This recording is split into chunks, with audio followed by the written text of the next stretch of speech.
contoh sensitif tu ada yang hypo di mana dia pun tak tahu dia rasa lapar. Kita selalu dengar kalau mereka yang autistik ni biasanya dia ada sensitif pada deria ataupun sensori dia. Memang semua autistik macam tu ke? Okey, Izzat, kita kena faham dulu. Setiap manusia ada profil sensori sendiri. Tak kira neurotypical ataupun neurodivergent. Tapi untuk autistik, kita punya macam ADHD dia lebih obvious lah, lebih jelas. Tapi kita pun kena faham, sensitif kita ada hyper, iaitu terlampau sensitif, ataupun hypo langsung tak rasa. Kurang lah, deria dia Memang kurang. tak rasa langsung. So, contoh sensitif tu ada yang hypo di mana dia pun tak tahu dia rasa lapar. Oh, dia tak dapat detect senses. Betul, kita panggil dia interoception. Dia tak tahu dia lapar pun, dia tak tahu dia dah overwhelmed dah. And then you bayangkan, itu seorang budak 5 tahun.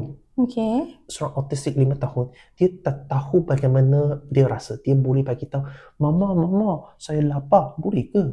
Dia pun tak tahu apa yang dia nak. Tapi apa yang kita akan nampak adalah macam budak tu tantrum. Dia macam nak attention seeking. Cranky ke, Ya, dah tak okey. Correct. Macam bau ni kan, ada hypersensitive suara. Bunyi.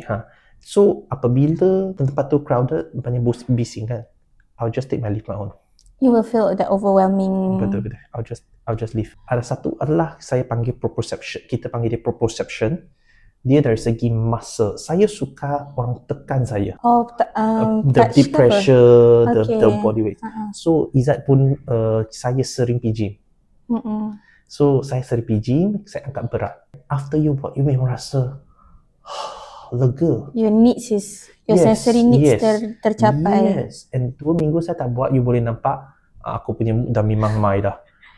I see. And then orang yang kena mostly the people around me. I see. So kiranya ada orang yang dia akan terlebih sensitif, ada orang yang dia kurang sensitif tu. So depends lah. Every autistic dia akan ada lain-lain profil dia.